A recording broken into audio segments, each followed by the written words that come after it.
Necesito ser llamado, parcero. Si llega la que no ponga cámara, va a poner cámara. Bueno, muy buenas noches para todos. ¿Tiene cámara? Muy buenas noches para todos. Vamos a arrancar entonces la conferencia con el doctor Gabriel Bustamante.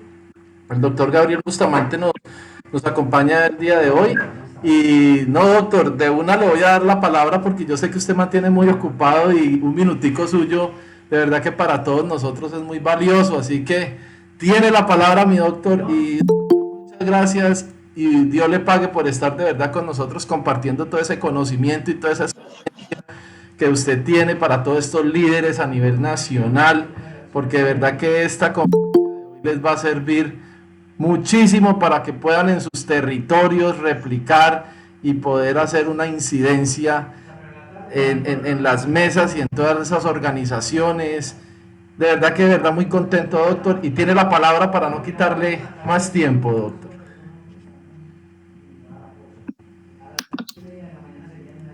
Bueno, muchas gracias, Víctor, por la invitación. Una felicitación por esta iniciativa, precisamente de aunar esfuerzos para ver cómo entre todos logramos hacer esa pedagogía tan necesaria en todos estos temas que están sucediendo en el país y que pues que lastimosamente el Estado desde hace mucho rato se quedó dormido en esta tarea fundamental.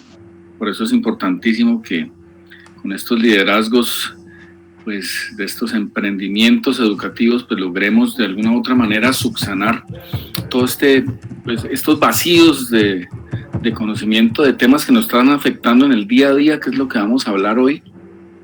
Víctor pues me invitó a que conversara con ustedes sobre el tema de la justicia transicional, que es un tema que se trata día a día en foros académicos y en universidades y en centros, pero realmente muy pocas veces se habla desde la cotidianidad de lo que pasa en los territorios.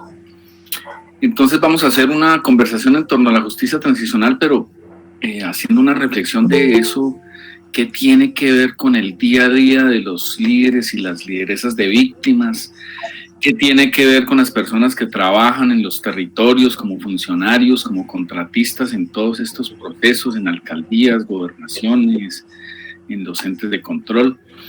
Entonces vamos un poco como a acercar ese término de la justicia transicional y un poco Víctor pues había hecho ahí el llamado y quisiéramos un énfasis fuerte en lo que eran las mesas de víctimas. Bien, entonces vamos, una preguntita antes de continuar, ¿me están escuchando bien? Perfecto, listo. Bueno, entonces vamos a empezar a desglosar este término de justicia transicional que lo oímos mucho y muchas veces, como les decía, se presenta con todas unas teorías y la Corte Penal Internacional y el sistema integral y todo esto aparataje que muchas veces nos atropella porque aparecen figuras, sistemas, aparece un sistema, el ESNARIL, luego aparece otro sistema integral de verdad, justicia, reparación y no repetición, veníamos de justicia y paz y a todo eso lo vimos que es justicia transicional. Entonces vamos a empezar a hablar de qué es eso de la justicia transicional. Lo primero que hay que entender es que aquí hay una primera palabra que es la que tenemos que comprender, asimilar e interiorizar en lo que hacemos día a día, que es la palabra justicia. Y cuando hablamos de justicia, tendemos a creer que la justicia es el derecho, y la justicia no es el derecho. Es más, una de las cosas más injustas que hay en el país son muchas leyes que hay por ahí. Entonces, primera cosa muy importante que nos quede claro, la justicia no es el derecho. Entonces, ¿qué es la justicia? Entonces, la justicia podemos decir que vamos a analizarla aquí desde 3 puntos de vista, que es una discusión esencialmente de construcción de paz. Entonces, la primera acercamiento a ese concepto de justicia es un concepto amplio que nos habla de que la justicia es que cada uno tenga lo que le corresponde.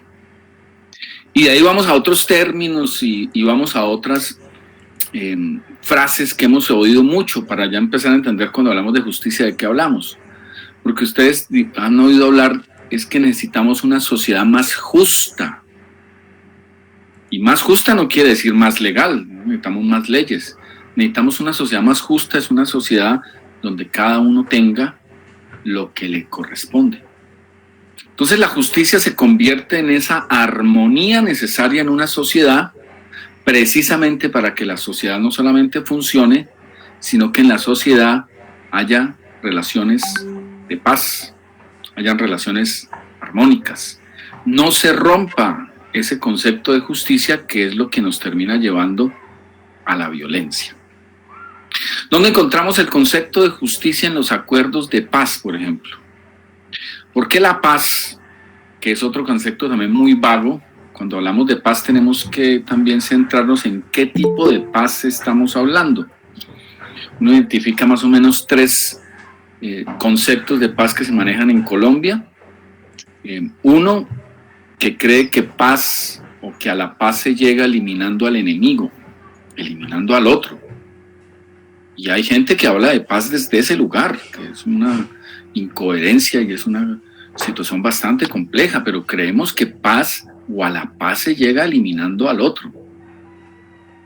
Hay otro concepto de paz que es el de la firma de los acuerdos, y creer que con firmar un acuerdo de paz, ya con eso tenemos. Y hay un tercer elemento o tercer concepto de paz, que es el que trae el Acuerdo de La Habana, que es la paz con justicia, miren ustedes, social. Entonces miren cómo la palabra justicia, de la que habla también la justicia transicional, ya vamos a llegar allá, la palabra justicia es el apellido de la paz, porque lo que busca la construcción de la paz es que haya una sociedad justa. Un papa a mediados del siglo XX también dijo que el verdadero nombre de la paz se llama la justicia social. Y esa justicia social también la van a encontrar ustedes en otro tratado de paz que estamos en este momento aplicando en Colombia, que es la Constitución de 1991. Recordemos que la Constitución de 1991, además de ser la norma de normas, o sea, la norma más importante, además la Constitución del 91 es un acuerdo de paz. Más allá del derecho, miren ustedes, la Constitución del 91 es un acuerdo de paz. ¿Y qué dice ese acuerdo de paz? También nos habla de la justicia social. Y va más allá inclusive. La Constitución del 91, para cumplir ese sueño de la paz, instauró un modelo de Estado. Un modelo de Estado para cumplir la justicia social, que se llama Estado Social de Derecho. Entonces miren cómo la palabra justicia la empezamos a recoger en varios escenarios, pero este de la Constitución del 91 es muy importante. Insisto, nos habla de un Estado social de derecho. ¿Qué es un Estado social de derecho? Es un Estado donde políticamente lo que importa es la democracia participativa.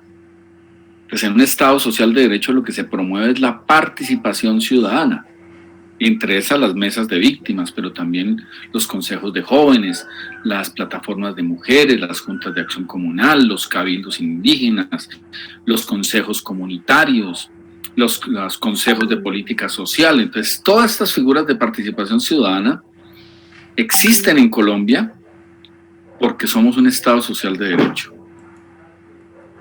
Y se ha propuesto que la parte política de ese Estado sea la participación ciudadana.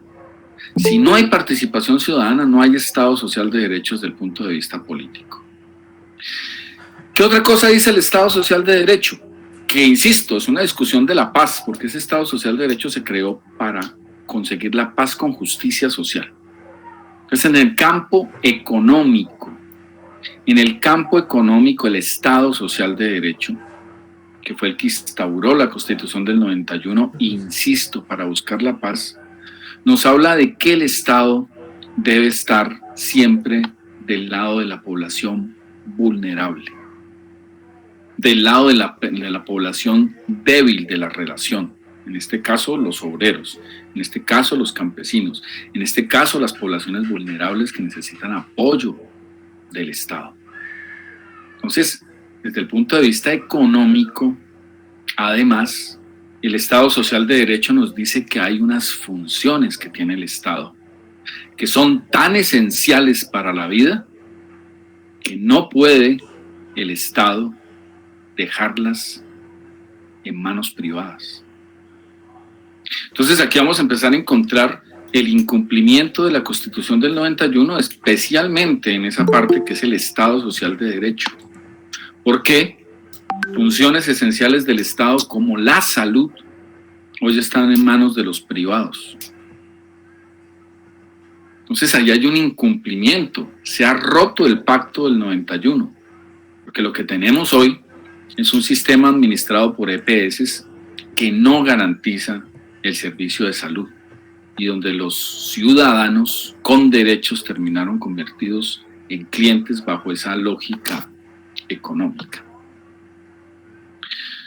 ¿Qué más dice un Estado Social de Derecho? Que tenemos unos derechos sociales, que esos derechos sociales nos pertenecen, que tienen que ver con todo lo que quiere decir educación, por ejemplo. Pero entonces hemos tenido una avalancha de políticas económicas que han acabado inclusive con los derechos sociales. Hoy ya que asistimos a que en materia educativa, por ejemplo, tenemos una segmentación excluyente del sistema educativo donde hay unos colegios para élites, o sea, colegios donde se educan los niños, hijos de las élites, donde les enseñan 3 idiomas, les enseñan todas las competencias y cualidades para poderse desempeñar mañana con todas las comodidades, con todos los recursos, con todos los laboratorios, con toda la tecnología. Luego vienen unos colegios para ricos, luego vienen otros colegios para clase media, luego vienen otros colegios para clase obrera, luego vienen unos colegios para población pobre, luego vienen unos colegios para población miserable, y en la cola del sistema excluyente de castas educativas están los colegios de las zonas rurales, donde, como ustedes bien lo saben, porque muchos son de los territorios, pues no hay nada, muchas veces ni siquiera profesores. Eso no fue lo que quiso hacer la Constitución de 1991. A eso no nos llamó el Estado Social de Derecho. Eso no es justicia social. Y eso es algo que hay que... Voy a prender esta lamparita porque me quedé sin luz. A ver si logramos solucionar un poquito el tema. Bueno, va a quedar como medio fantasma, pero no importa. Eso, ahí me ven. Entonces eso no fue lo que quiso la Constitución de 1991. E insisto, la Constitución de 1991 es un tratado de paz. El hecho que hoy, 30 años después de promulgado ese tratado de paz, sigamos en la violencia en que estamos, en gran parte obedece a que la Constitución del 91 no se ha cumplido. Entonces, cuando hablamos de justicia, estamos aquí convocados para hablar de justicia transicional, recordemos que la justicia es más allá del derecho y que la justicia implica precisamente la búsqueda de una sociedad justa, como su nombre lo dice. Y por eso la Constitución del 91 instauró el Estado Social de Derecho. Y por eso los acuerdos de La Habana nos hablan, e insisto en esto, que es muy importante, ojo, no es cualquier paz, es una paz con justicia social. Y para llegar a la paz con justicia social se tienen que hacer grandes reformas, que son algunas de las que ha planteado el acuerdo de paz, pero inclusive se quedan cortas. Pues tenemos que hacer unas reformas políticas para profundizar la participación ciudadana. Eso lo dice el punto 2 de los acuerdos.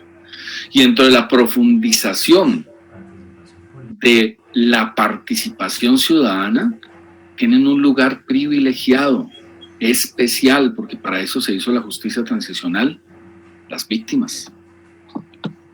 De ahí la importancia inmensa que tienen las mesas de participación efectiva de las víctimas, pero no solo las mesas, también los consejos comunitarios, de las poblaciones afro, también los cabildos indígenas, el fortalecimiento de las consultas previas libres e informadas, de las juntas de acción comunal, de las organizaciones de mujeres, de las organizaciones de jóvenes. A eso nos llamó la Constitución del 91 cuando dijo que éramos una democracia participativa, porque sabe de la importancia de la participación para que logremos la paz.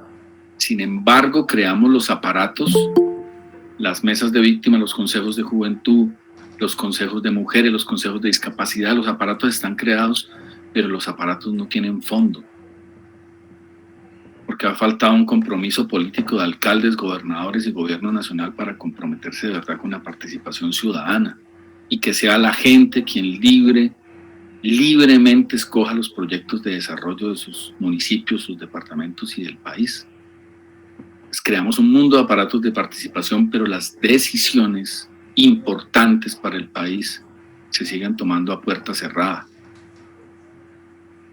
Es totalmente incompatible con la democracia participativa que exija que exista el Departamento Nacional de Planeación, donde son unos tecnócratas a espaldas de la sociedad colombiana quienes toman las decisiones más importantes para este país. Entonces tenemos una contradicción, y esas contradicciones causan unos efectos totalmente perversos para cumplir la Constitución del 91 y totalmente perversos para poder construir una sociedad en paz.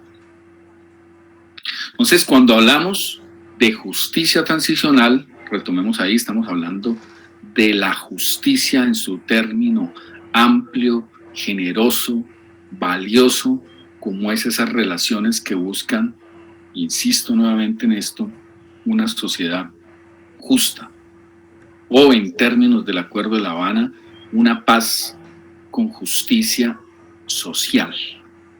Entonces, la paz con justicia social precisamente implica ahora sí toda una serie de políticas públicas para lograr que ese equilibrio que deben tener las sociedades se dé.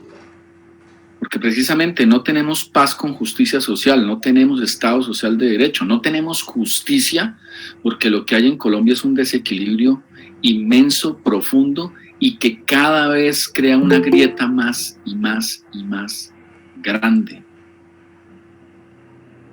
En sociedades justas, en sociedades que tienen Estado social de derecho, por ejemplo, para volver al ejemplo de la educación, en esas sociedades no hay la segmentación educativa que tenemos en Colombia. En esas sociedades, el hijo del empresario, del dueño de la transnacional, el hijo del millonario estudia con el hijo del obrero, estudia con el hijo del campesino, estudian juntos en el mismo colegio. No hay segmentación educativa. Y en esa segmentación educativa que tenemos en Colombia es donde empiezan las desigualdades. Porque si el hijo del empresario estudia con el hijo del obrero, mañana va a ser más difícil que lo explote porque estaría explotando a su excompañerito de colegio. Pero los niños de las élites, los niños de los ricos, inclusive los niños de la clase media alta, no se juntan. No comparten espacios con el hijo del obrero, con el hijo del pobre, con el hijo del campesino. No comparten más espacios con esta población que cuando llegan a sus mansiones las empleadas del servicio o los vigilantes. Entonces tenemos una sociedad desigual porque desde niños nos enseñaron a que éramos desiguales y nos enseñan a que al pobre, al obrero, al campesino hay que explotarlo. Ahí está el grave problema que tiene este país, y es que tiene toda una serie de derechos segmentados en donde, vuelvo e insisto, la parte más afectada, más excluida, más vulnerada es la parte rural de Colombia. Por eso el acuerdo de paz está insistiendo mucho en eso, ¿no? El punto uno de los acuerdos es el desarrollo rural integral. Unas medidas, y si me lo preguntan, súper tibias. Lo menos que se podría hacer por el campo. ¿No se puede ir a la plaza o no? En este momento tenemos el Censo Nacional Agropecuario, nos dice que el 83% de los niños rurales no va a la escuela. Y estamos hablando del censo que se hizo antes de estos problemas de la pandemia. Ojo. Antes de la pandemia, el 83% de los niños rurales no va a la escuela.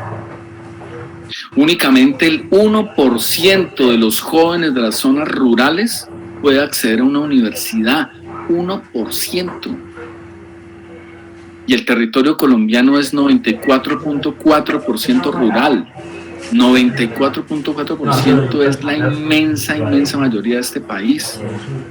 Y sin embargo, las zonas rurales son las más oprimidas, las más excluidas, las más violentadas, las más olvidadas por el Estado.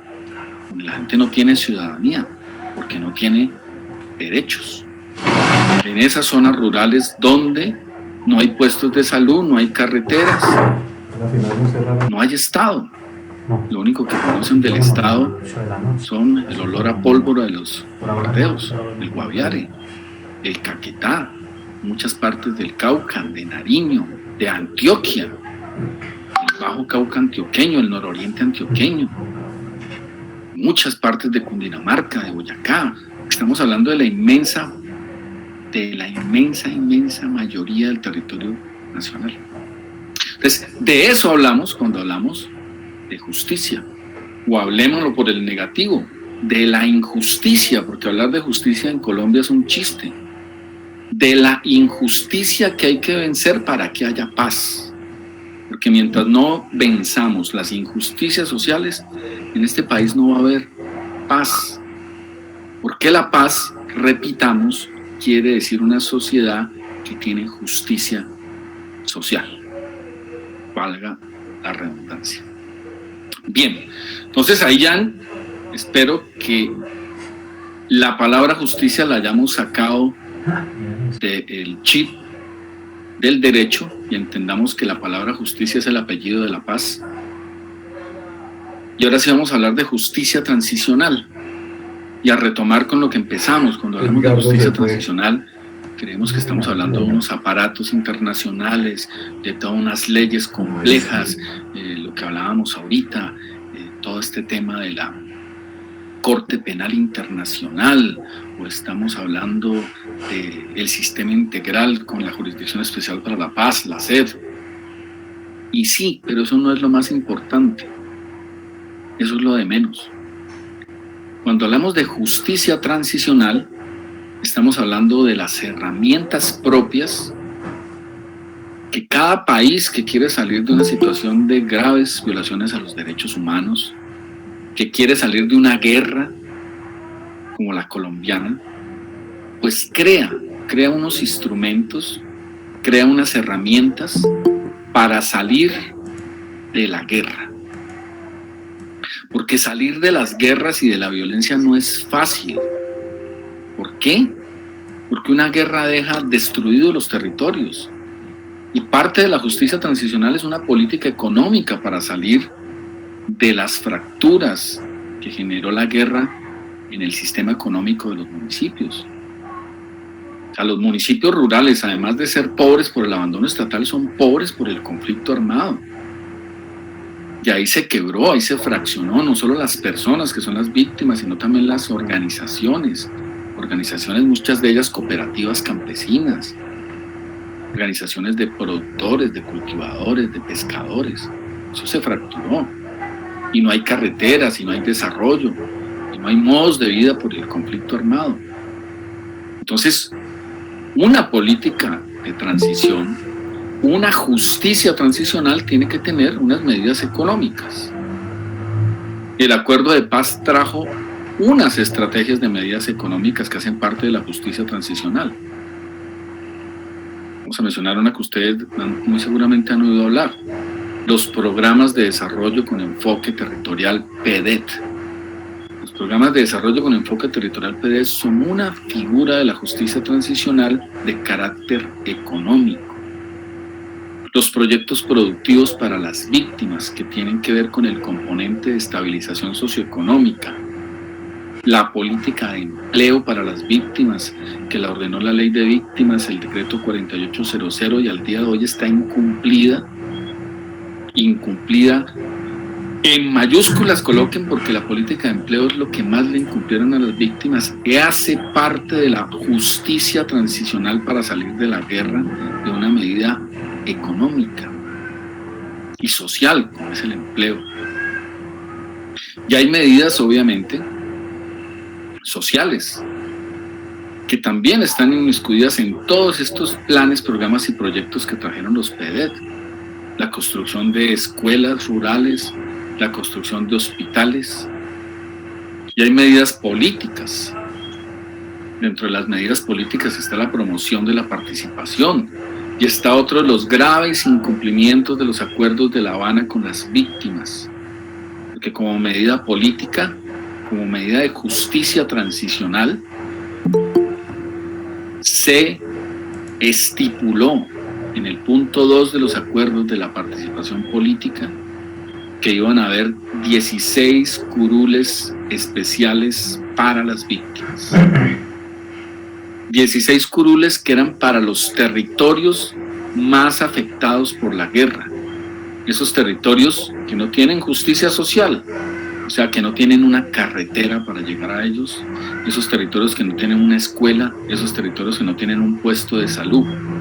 Carretera, escuela y puesto de salud, que son los tres mínimos que tiene cualquier sociedad que se llame en desarrollo. Estos territorios están excluidos de eso. ¿Y por qué están excluidos de eso? Porque están abandonados por el Estado. Porque los partidos políticos nunca han representado estos territorios.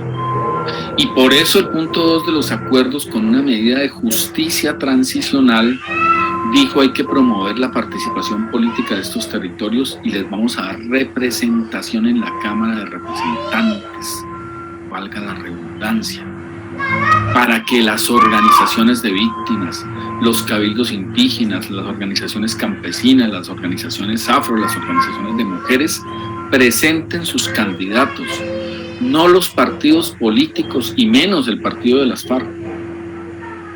Las organizaciones sociales presentaran sus candidatos, porque la lógica del acuerdo es generar representación a estos territorios. ¿Para qué? Para que mínimamente llegue la carretera, la escuela y el puesto de salud a estas zonas rurales. E insisto, punto descaradamente incumplido. Entonces, cuando hablamos de justicia transicional, estamos hablando de medidas económicas, políticas, sociales. Estamos hablando ahora sí de instituciones que se crean para la justicia transicional.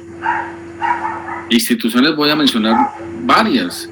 Ustedes tienen la Unidad para las Víctimas, es una institución de justicia transicional.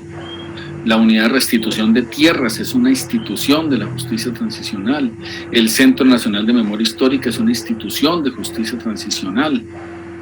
Los tribunales de justicia y paz son tribunales de justicia transicional, igual que ahora la JEP es un tribunal de justicia transicional. La Comisión de la Verdad, la Unidad de Búsqueda de Personas Dadas por Desaparecidas. Pero la institución más importante de la justicia transicional se llama la Mesa de Víctimas. ¿Y por qué es la institución más importante de la justicia transicional?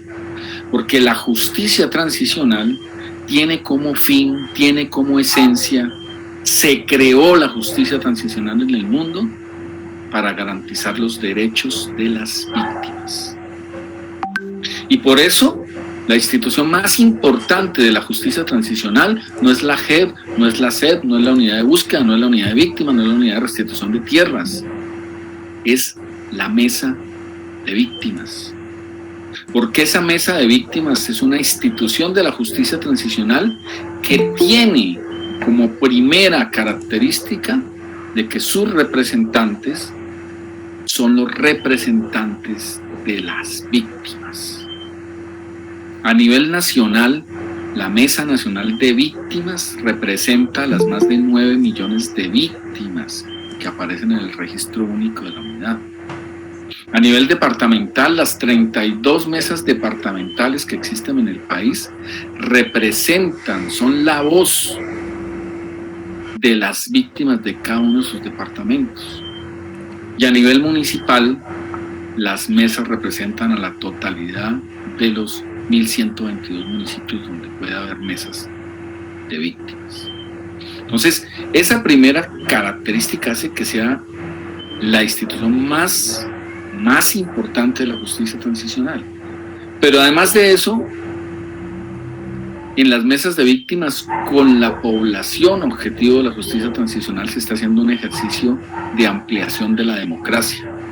Y ampliación de la democracia con un sujeto que es de la máxima protección constitucional, porque recordemos que la Constitución es un tratado de paz.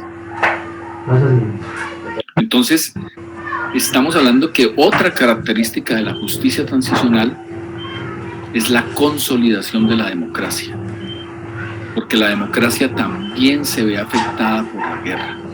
Entonces la guerra no solo afecta a personas, que son las víctimas, no afecta a organizaciones, ahí ya empezamos a hablar de política, de participación. En la guerra se afectaron las juntas de acción comunal, las organizaciones de mujeres, de jóvenes, consejos comunitarios, cabildos indígenas. Entonces, las mesas de víctimas representan otra gran apuesta de la justicia transicional, como la consolidación de la democracia, y repitamos esto con el actor central de la justicia transicional, que son las víctimas. Y tercero, las mesas de víctimas se crearon, su fin es para que incidieran en las políticas públicas. Se dice para las víctimas, pero cuando hablamos de políticas públicas para las víctimas, estamos hablando de las políticas para la paz. Entonces, toda esta serie de políticas para la paz que tienen componentes económicos, los PEDET, en los PEDET,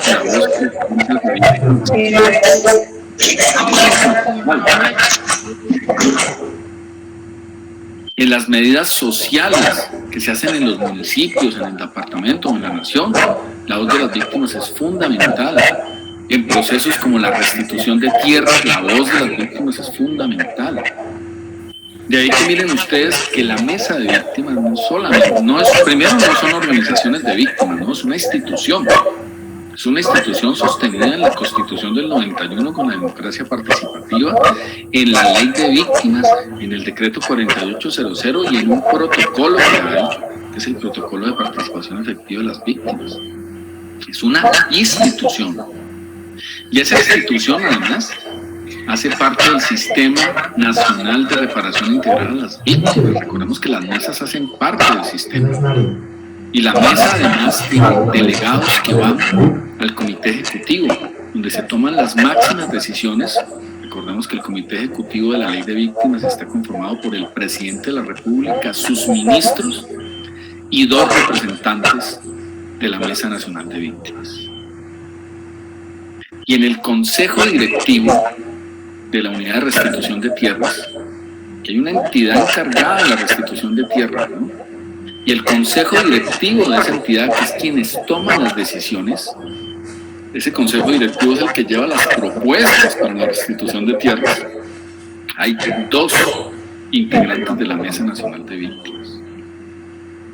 2 integrantes que no vamos a evaluar aquí su trabajo, pero tienen todas las facultades para presentar las propuestas para que la unidad de restitución de tierras funcionara bien o funcionara mal, para hacer veeduría, para salir a dar el debate público, porque tienen acceso a todos los documentos. Y vuelvo y repito, tienen la capacidad de incidir en la política de restitución de tierras.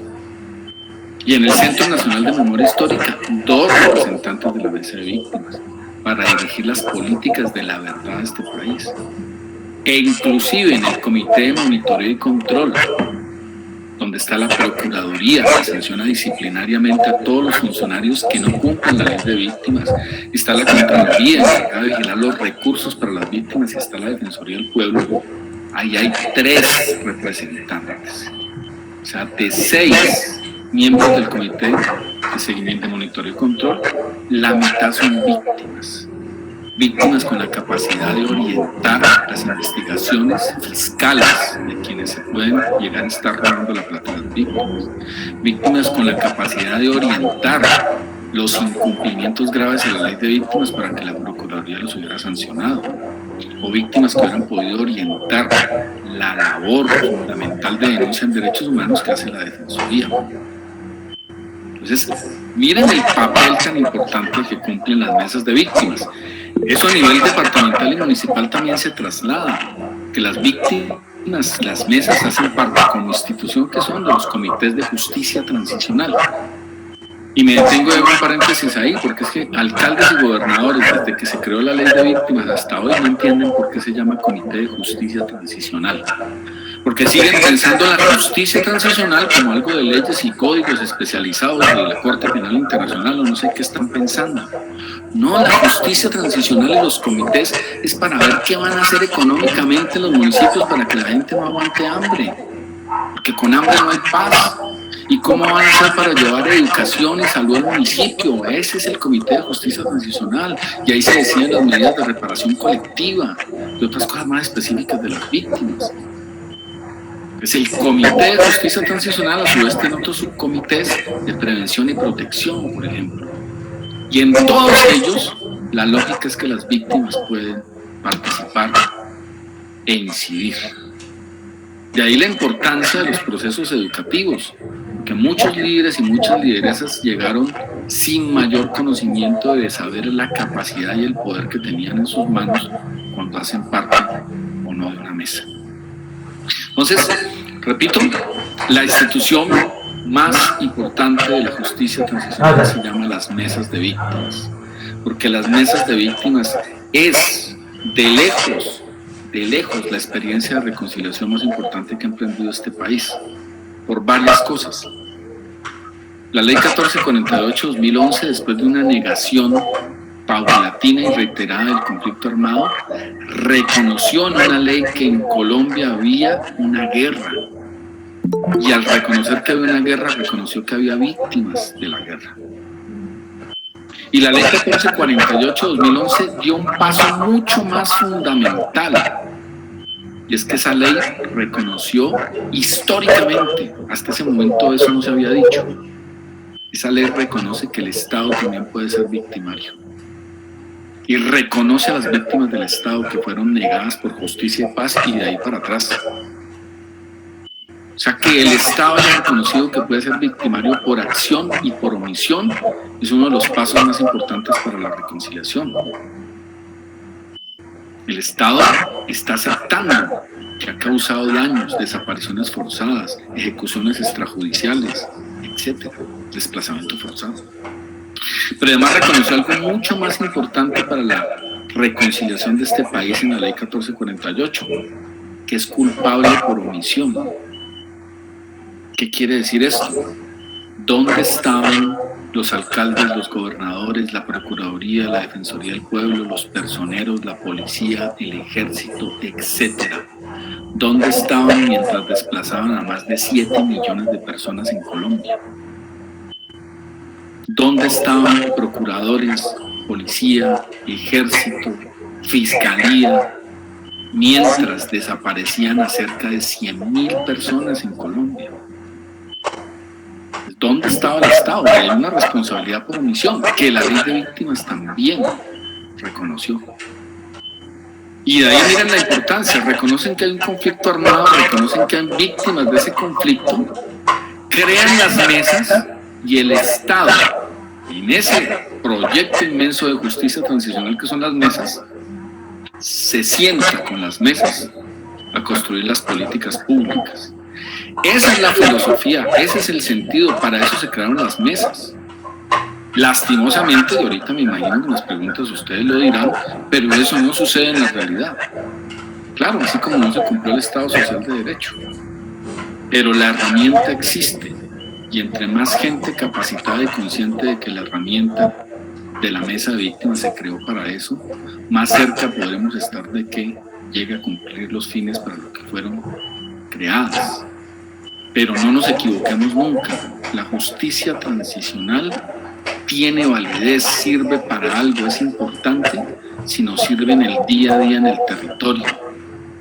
Si tenemos justicia transicional es porque nos llegó el PEDEP y nos hicieron la escuela rural. Si tenemos justicia transicional es porque la mesa está fortalecida, tiene garantías de participación, presenta proyectos e incide para el bienestar de todas las víctimas del municipio. Si tenemos justicia transicional es porque nos llegó la verdad al municipio, no porque se hizo un informe en Bogotá, sino porque las comunidades lograron poner su voz, lograron crear sus actos de conmemoración, lograron hacer sus murales, lograron escribir sus libros. Las mismas comunidades, no historiadores ni técnicos que llegan de instituciones desde Bogotá a escribirle la historia de las comunidades. Si tenemos eso, la justicia transicional nos sirvió para algo. Si no, es un nombre que nos suena lejano y que parece que existe en Bogotá o en instancias internacionales.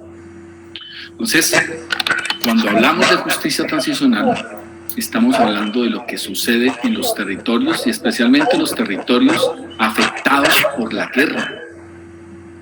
Alguien dijo alguna vez una frase que tiene absolutamente toda la razón, y se las comparto, dijo: la paz se construye en el territorio, no en el escritorio. O sea, la justicia transicional, vuelvo e insisto en esto, tiene que ver con lo que pasa día a día en los territorios más vulnerados por la guerra, para ver esos territorios cómo salen de esa guerra.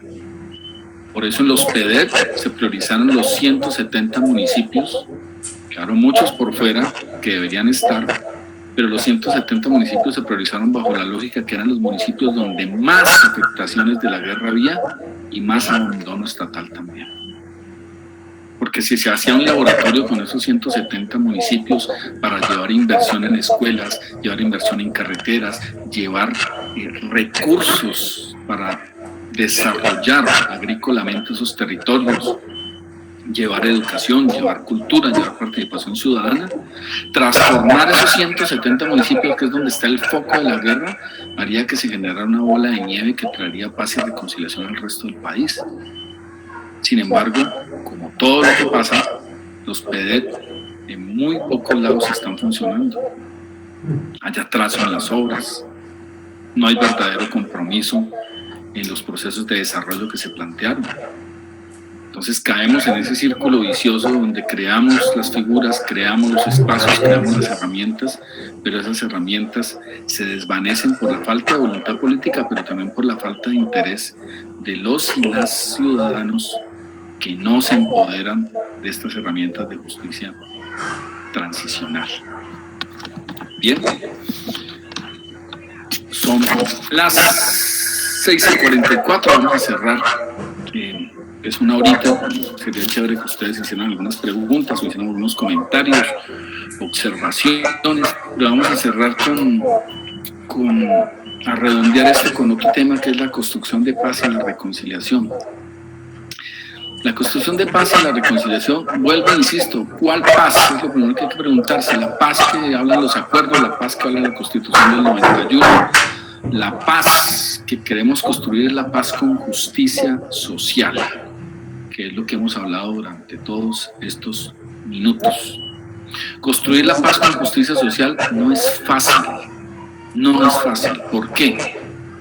Porque la paz con justicia social implica replantear las estructuras económicas que tiene un país tan desigual como Colombia. Y eso va a tener resistencias, empezando por resistencias legales e ilegales. La ilegal y la principal es el narcotráfico, la minería ilegal. Crear paz con justicia social implica que haya un esfuerzo grande del Estado por llevar recursos a las poblaciones que más lo necesitan, en este caso las poblaciones rurales. Y eso tampoco es fácil. Ahorita vemos la discusión que hay entre dar una ayuda a las personas por la pandemia o gastarse 14 billones de pesos en aviones de guerra. Y volvemos al tema de la participación ciudadana. Somos una democracia participativa, pero ¿quién decide que la plata se invierte en educación, en salud en esta pandemia o en aviones de guerra? Finalmente eso no lo decide la gente. Eso se decide en un consejo de política, ni siquiera económica, de guerra. Entonces, la paz y la reconciliación es un proceso difícil, largo, pero es la única forma la única forma que tenemos para salir de la guerra y la violencia en Colombia. Y la única forma que tenemos para poder avanzar hacia construir un país no solo con paz y justicia social, sino que abandone estas prácticas de guerra y de violencia que la han acompañado durante décadas. E implica un trabajo de educación y de cultura muy fuerte, porque lastimosamente nos hemos acostumbrado a que en Colombia no tenemos contradictores políticos, sino enemigos que hay que eliminar. No tenemos conflictos, creemos que los conflictos hay que eliminarlos y los conflictos son la base de la democracia, y necesitamos generar una cultura de la paz y la reconciliación muy profunda. Necesitamos crear una cultura del perdón, de la reconciliación, pero no vacíos. El perdón y la reconciliación tienen que estar por eso sentados en los 4 pilares de la justicia transicional. La verdad de lo que pasó, que haya justicia sobre los graves crímenes cometidos, esto es que haya una investigación, un juicio y una condena, que haya reparación de las víctimas, reparación de los colectivos quebrados, del tejido social quebrado por la guerra, reparación del territorio y reparación inclusive de la naturaleza, que también es una víctima silenciosa de este proceso. Y todo esto implica también el 4º pilar de la justicia transicional, que son las medidas de prevención, protección y no repetición. Y la no repetición entendida en 2 sentidos. La primera estructural, y es que para que no se repitan los hechos tiene que haber verdad. Si hay verdad, muy difícilmente se van a repetir los hechos. Si hay justicia, menos. Si hay reparación de las víctimas, menos. Y si hay unos cambios estructurales en la sociedad y en el Estado, también vamos a sentar las garantías de que estas atrocidades no ocurran. Pero la no repetición también tiene que ver con las medidas puntuales que en este momento necesitamos y urgentes, ya mismo, de protección a líderes y lideresas sociales que están siendo asesinados, a excombatientes que están siendo asesinados, a los gestores de paz que están siendo asesinados, como los líderes de sustitución de cultivos de uso ilícito, los mismos reincorporados, los líderes ambientales. Entonces necesitamos unas medidas de prevención y de protección inmediatas, o los cambios estructurales sientan las bases de una paz estable en donde no haya repetición. Pero en el fondo de esto, y ya con esto termino, en el fondo de esto necesitamos un cambio cultural, que la reconciliación y el perdón, y dejo esto como mensaje final, no pueden cambiar el pasado. El perdón y la reconciliación no nos van a devolver nuestros muertos, pero el perdón y la reconciliación sí tienen un factor mucho más poderoso, y es que pueden cambiar el futuro. Y todas estas políticas se hicieron para que construyamos como país unos nuevos escenarios de futuro, para no condenar a nuestros hijos, a nuestros nietos y las futuras generaciones a seguir viviendo en un país de desplazados, de desaparecidos, de mujeres violadas, de niños reclutados y de tantas otras atrocidades, que es hora que paremos y podamos por fin decir que emprendimos el camino para llegar a una paz con justicia social. Les dejo ahí para los comentarios, las observaciones, las preguntas que tengamos. Doctor, muchas gracias, de verdad que muy alegre de tenerlo a usted, vuelvo y le digo, y a todos los compañeros que hacen parte de este sistema de participación, que hacen parte de todo lo que estamos hablando con el doctor Gabriel Bustamante el día de hoy. Recordemos, las mesas de participación efectiva de víctimas hacen parte del Sistema Nacional de Atención y Reparación Integral, y dentro de la justicia transicional, la mesa de participación efectiva de víctimas es la más importante. Así que esto que nos quede claro, compañeros, para que podamos hacer una verdadera incidencia y podamos lograr realizar un trabajo bien interesante. Por eso es tan importante la formación, por eso es tan importante que nos unamos a todos estos procesos que estamos haciendo con mucho esfuerzo, pero que yo sé que va a llegar a cada uno de ustedes y los van a replicar en sus territorios. Si tienen preguntas, yo voy coordinando entonces las preguntas, simplemente me dan señales de abrir micrófono micrófono y yo entonces le voy dando la palabra. Vamos a dar 10 minuticos entonces de preguntas para no cansar tanto al doctor Gabriel. Y nos presentamos, por favor, para que él sepa de dónde somos, de qué territorio, de qué municipio. Y ahí está abierto, pues, compañeros, para que me abra micrófono y yo les voy dando la palabra. Clara Inés. Soy de Flandes, Tolima. Habla con Oliva Quiroz. Oliva, tiene la palabra Oliva y posteriormente Clara Inés. Listo. Me cierra Clara Inés micrófono, por favor. Sí, pues pertenezco al departamento del Tolima, de Flandes, Tolima. Pertenezco también a la mesa de víctimas y estoy muy agradecida porque tengo unos conocimientos que no tenía y ya gracias a Dios y a ustedes ya los tengo y los voy a practicar en la mesa. Muchísimas gracias. Dios los bendiga. Gracias, Oliva, por el comentario. Gracias, Oliva. Tiene la palabra Clara Inés.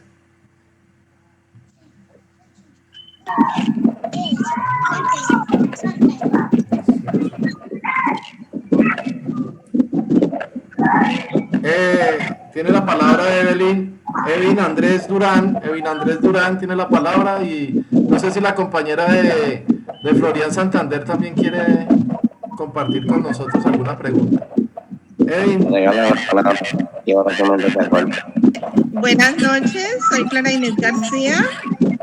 Doctor Gabriel y compañeros, pertenezco a la mesa municipal del Palmira, comité ejecutivo. Me da mucha alegría escuchar al doctor Gabriel decirle que lo más importante que tenemos somos una institución.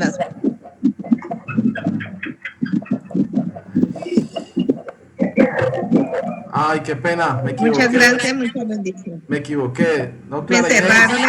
El micrófono. No, Clara Inés, me equivoqué, me disculpa, por favor, discúlpeme, siga, por favor. Tranquilo, sí, tranquilo. Estoy dando las gracias y me da mucha alegría escuchar al doctor Gabriel de que las mesas municipales somos unas instituciones de mucha importancia. Soy de Palmira, pertenezco al comité ejecutivo de la mesa municipal. Muchas bendiciones. Tenemos muchos dolores en nuestras almas. Gracias.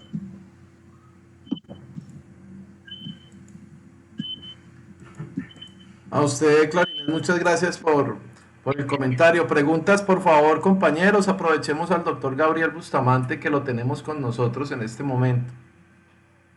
¿Me regalan la palabra aquí en Guadalupe Santander? Claro que sí, Horacio, bien pueda. Muy buenas tardes y agradeciéndoles por tu capacitación que la he estado toda desde la semana pasada, la he podido apreciar.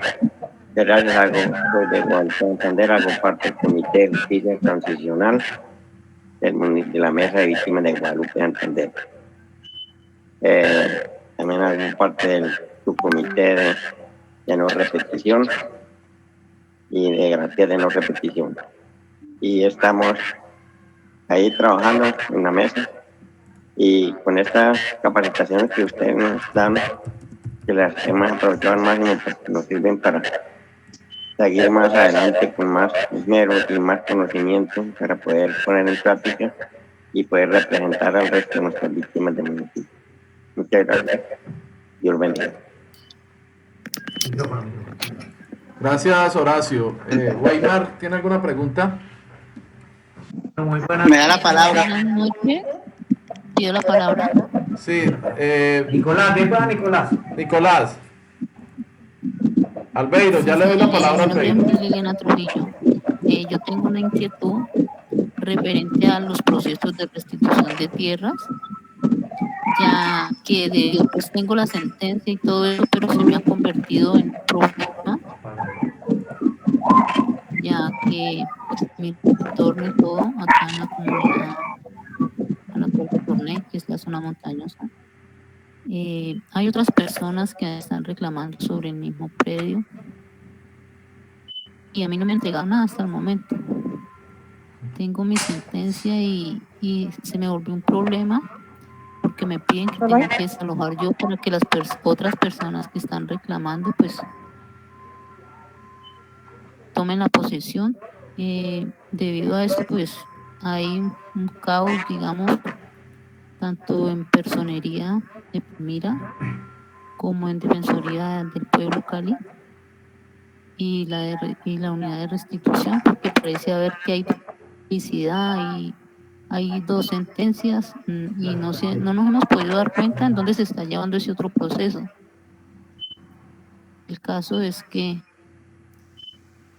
las personas están reclamando y a mí no me han dado nada, sinceramente. He listado el terreno y siento mucha tristeza debido a eso y temor. Siento mucho temor de que de pronto por eso pueda perder mi vida. Muchas gracias. Porque son personas que hostigan demasiado. Entonces me gustaría que me orientaran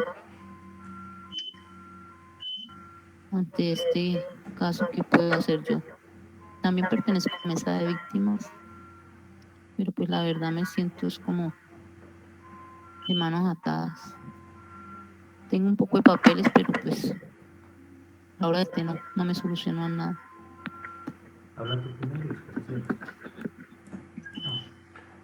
Bueno, ahí tenemos, doctor Gabriel, una líder bastante fuerte en un municipio donde desafortunadamente volvemos a tocar temas de institucionalidad y volvemos a tocar temas de articulación bastante complicado, y yo creo que es un problema que venimos presentando en muchos territorios de nuestro país, doctor, y no sé, eso también es uno de los impedimentos que muchos líderes han manifestado frente al tema de la institucionalidad. Entonces, de verdad que bastante preocupante lo que dice la compañera de esa región tan golpeada por la violencia, doctor.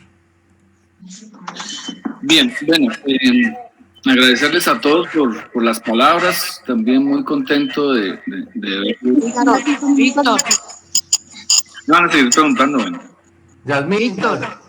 Sí, Yasmín. Víctor Hugo. Hola. Víctor Hugo. Es doña Nidia del municipio de Liconia, y Yasmín ya le damos la palabra. Démosle la palabra a doña Nidia entonces. Un momento, por favor, Yasmín. Doña Nidia, concreta, Doctor, por favor. buenas noches. Sí, concreta. Muchas gracias por esta conferencia. Me ratificó mucho saber que la mesa de víctimas somos parte importante del sistema que tenemos. Lo que a mí me atrae mucho es si nosotros en la Constitución del 91 no tenemos, o sea, no se ha cumplido a cabalidad todo lo que es como son las curules, una cantidad de cosas que usted dice que no se ha cumplido. Entonces, nosotros hacia dónde vamos cuando una Constitución no está cumplida como manda la ley y el orden, que es lo que yo entiendo. Me gustó también mucho su lema que dice que no para uno llegar a las cosas no debe eliminar al compañero, sino entrar al diálogo. Me gustaría que me dijera hacia dónde vamos nosotros con una Constitución del 91 que aún no se cumple.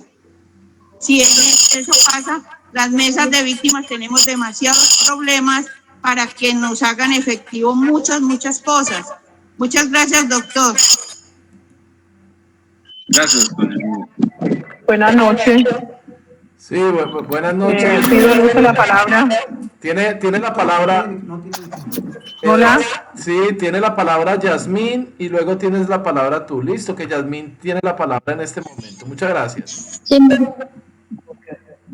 Muy buenas noches. ¿Cómo le va, doctor Bustamante? Me alegra, en verdad, que esté muy atento a nosotros como víctimas. Es importantísimo para todas las mesas de los municipios a nivel nacional. Importantísimo. Yo hago parte de la mesa municipal del municipio de Retorno Guaviare.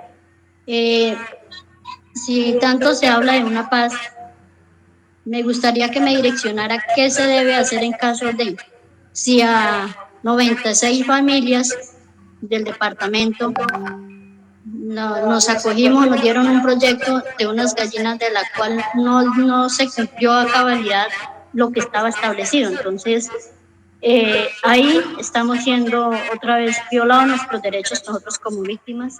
A todas estas familias que nos dieron fue ese proyecto muy buenísimo, lamentablemente dieron fue pésimas condiciones, material, herramientas, hasta las mismas aves.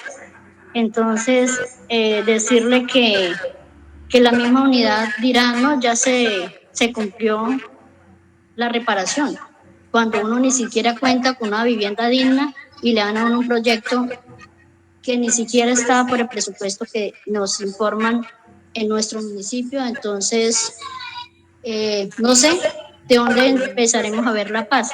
Y sobre la una reunión virtual, ahorita te llamo, ¿sí? Ya me van a dar la palabra. También, son muchas las cosas. Yo te llamo, muchas cosas en nuestro municipio, en nuestro departamento, sabiendo que está fallando demasiado. Los PDR. Entonces, decirle que eso de ahí no se ve principio de cosa. Entonces, qué bueno que se dieron las cosas, al menos un 80% en cuestión también de proyectos, con ustedes que nos trabajamos de los rinconcitos de allí de la base principal, también cuando nos dan a conocer los proyectos ya elaborados y ya montados sin tener conocimiento, los que realmente en verdad los construyeron esos pedros. Entonces, decirle que también lo del PENIS, para nadie es un secreto que en nuestro departamento de Guaviare, en vez de disminuir los cultivos están aumentando. Y lamentablemente desde aquí también se ve una guerra grave porque no se sabe cuántas cosas se vienen encima por ese incumplimiento de esos acuerdos de paz, por los incumplimientos de la situación que se lleva a cabo en una parte de los pañitos y aún peor cuando niegan que todas aquellas familias que están en esas tales penas pierdan sus tierras, porque eso es lo que se analiza. La hambre se ha vuelto como quitar aquellos cultivos turísticos en el cual y muchas familias están aumentando. ¿Qué es lo que se dice? No, si tienen 20 plantas aquí en estas áreas donde recibieron lo del PENIS, lamentablemente se escucha de que si son 20 maticas nomás que tengan en estas tierras, probablemente queden sin porque tomaron algo que nunca dijeron. Bueno, gracias a Dios no está ahí, pero el miedo es a que no haya paz, sino que se la guerra. Muy de alguna manera agradecerle lamentablemente me encuentro los líderes que están aquí muy atentos en la situación de la comunidad. Muy bien. Pues se hará llegar a mayor para que tengan más conocimiento. Muchas gracias, Dios lo bendiga por todo este conocimiento que Muchas gracias, Yasmín, por tu participación. Me regala un segundito, Víctor.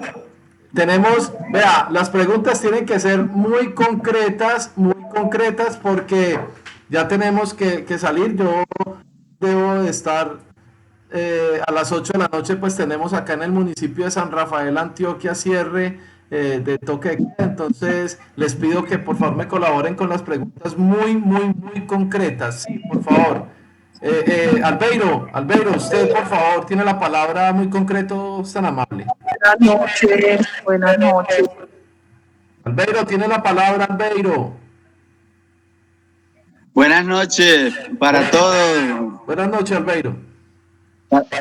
Buenas noches para todos, y en especial al doctor Bustamante. Qué alegría tenerlo acá al frente con nosotros, escuchando nuestras inquietudes y propuestas también. Víctor, muchísimas gracias a usted y gracias a Dios. Sí. La pregunta es, yo soy del municipio de San Pues, vivo aquí en el municipio de San Pues, no hago parte ahora de la mesa municipal, soy el representante legal de una organización de víctimas. Quisiera hacerle una pregunta, pero no, yo creo que la pregunta en este momento él no me la puede responder. Yo creo que se la puedo hacer a usted para que se la haga llegar, Víctor. De todas formas, muy agradecido con usted y con el doctor Bustamante. Y muchísimas gracias a todos los compañeros y a usted, Víctor. Que Dios me los bendiga.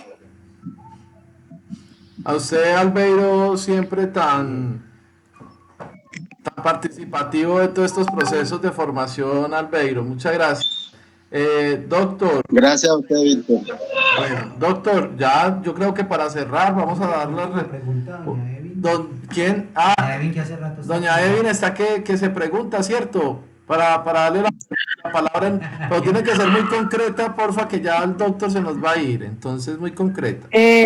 Buenas noches a todos y todas, agradecida con el Todopoderoso, con el señor Julio y el doctor Gabriel Bustamante, pues por esta enseñanza que nosotros pues ignorábamos como mesa. Mi nombre es Yadir Gutiérrez Porto, soy del municipio de Montecristo, sur de Bolívar. Nosotros fuimos uno de los municipios más afectados, se puede decir, de la guerra del 88, ya que fuimos desplazamiento masivo y nosotros no pudimos entrar en los PD. ¿Qué podemos hacer nosotros en estos momentos, doctor? Ayúdenos.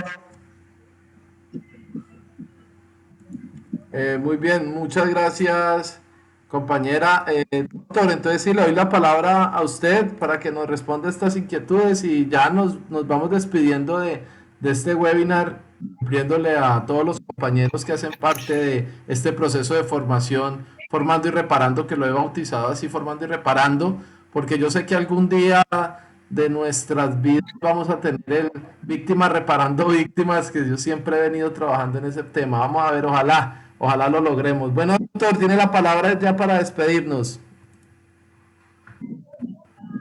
Bueno, listo. Vamos a hacer unas respuestas rápidas porque le va a coger el toque de queda a nuestro amigo Víctor.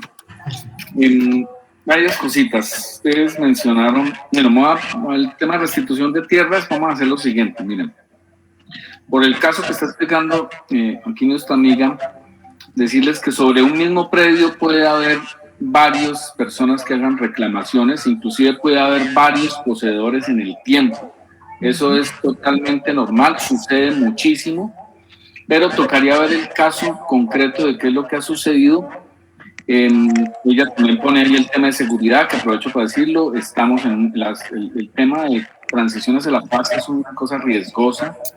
En estos temas de restitución de tierras, de sustitución de cultivos de uso ilícito, de muchos temas que tienen que ver con la paz, hay que tener mucho cuidado. Lo primero es la seguridad, lo primero es no correr riesgos.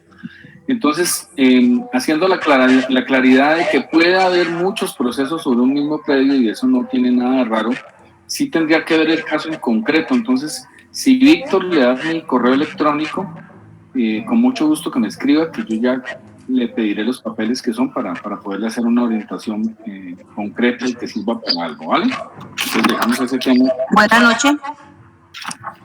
Vamos entonces con nuestra querida amiga Nidia de Liconia, que nos hablaba de los incumplimientos, tanto de la Constitución como de la Ley de Víctimas, como del Acuerdo de Paz, que qué tenemos que hacer. Pues digamos, si somos miembros de las mesas tenemos unas ventajas sobre los demás víctimas que no la tienen, y es que nosotros tenemos una representación, tenemos unas garantías, tenemos una incidencia que podemos hacer.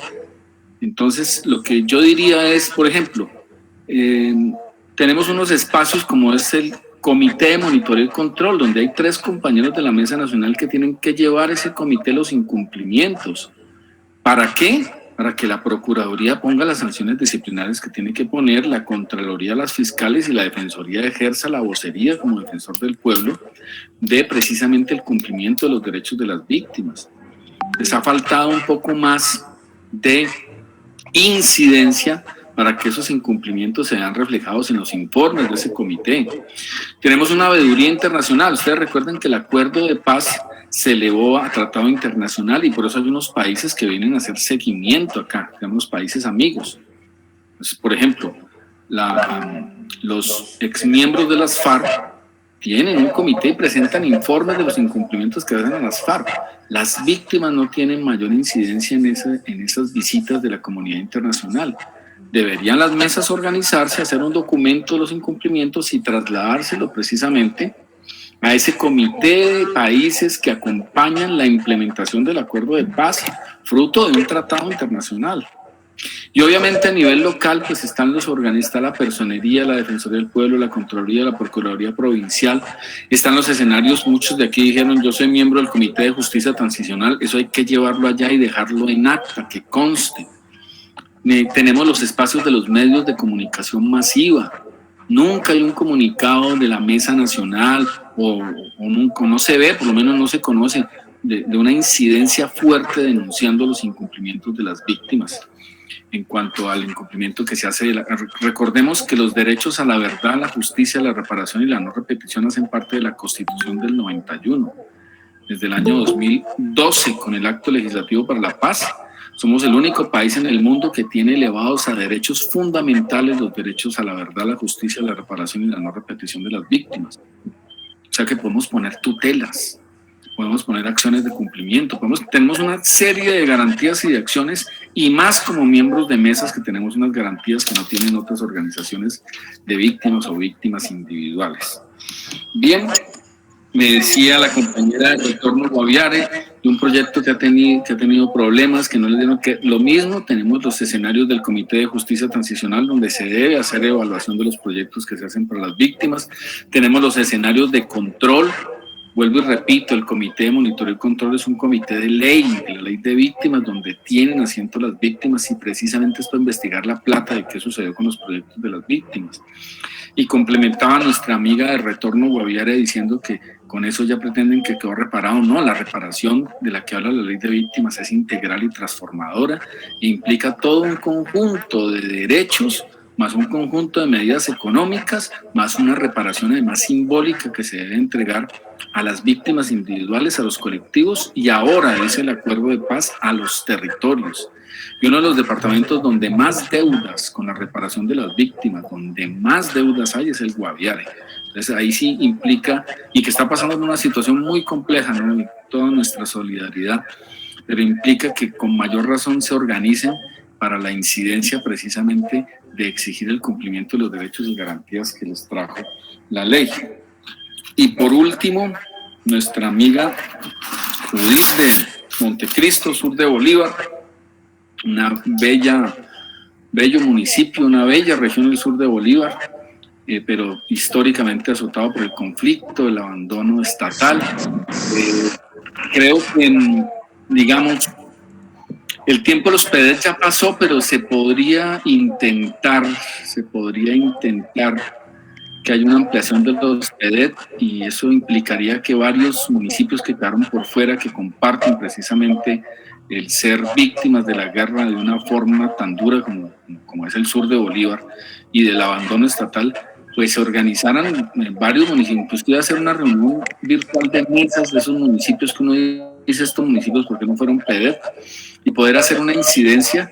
Creo que estamos en buena época de la incidencia porque estamos en cambios, va a haber cambios en la ley de víctimas, se viene el próximo año ya un año electoral, ahí hay una incidencia, vienen los escenarios electorales, quieran o no, de ahí va a salir el futuro presidente, gobernadores, alcaldes, y es bueno que hayan unas propuestas sobre la mesa en el campo de la ampliación de una estrategia como los PEDET.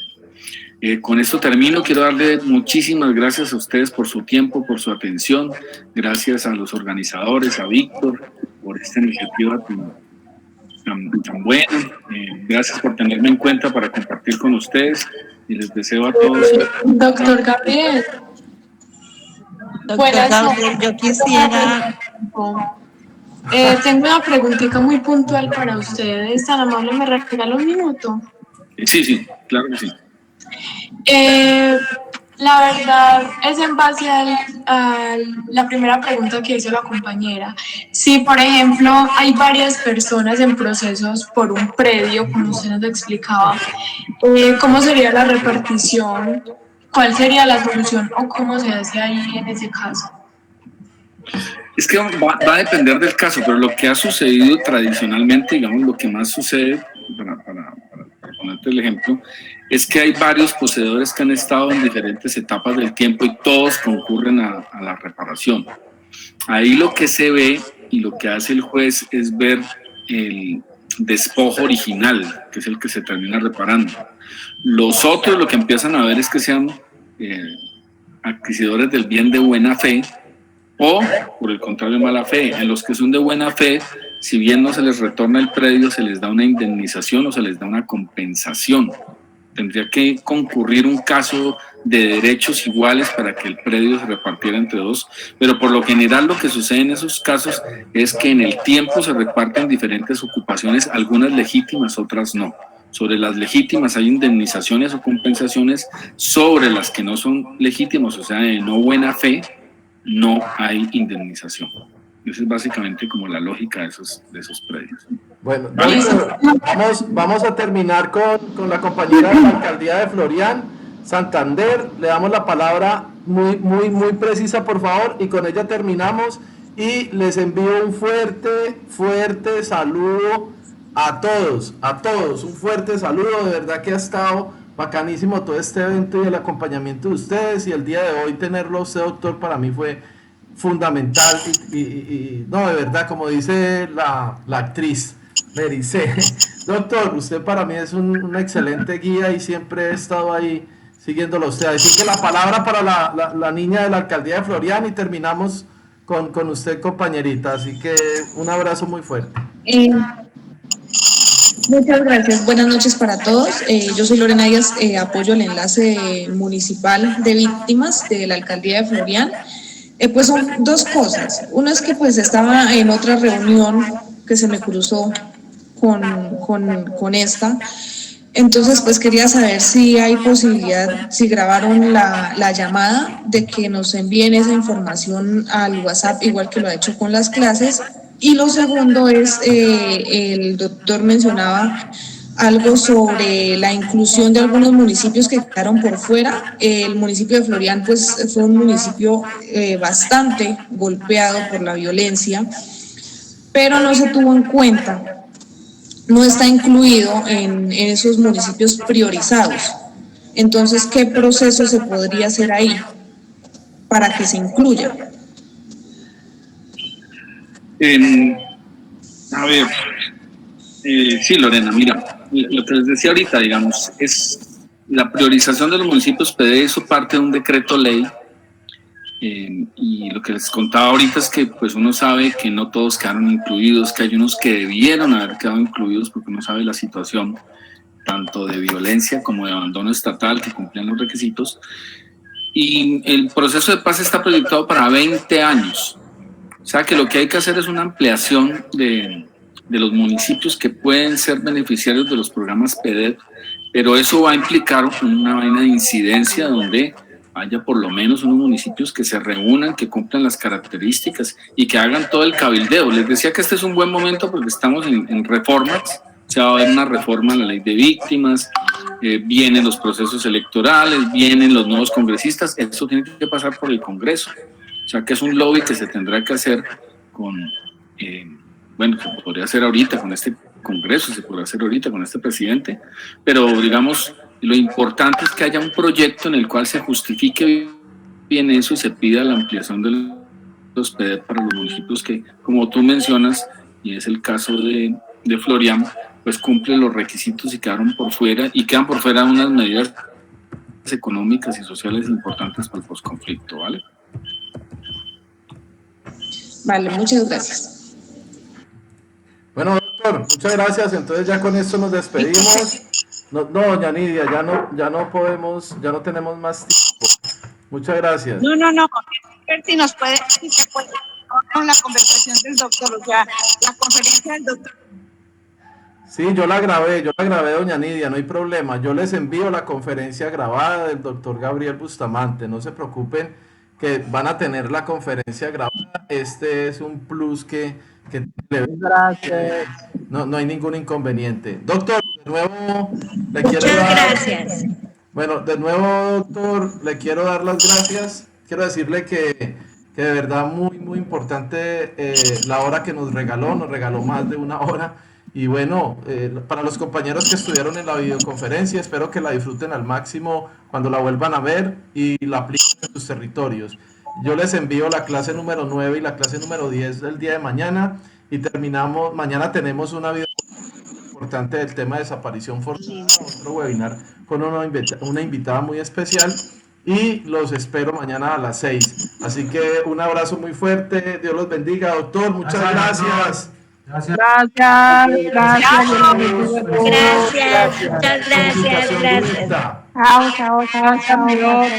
Chao, muchas gracias.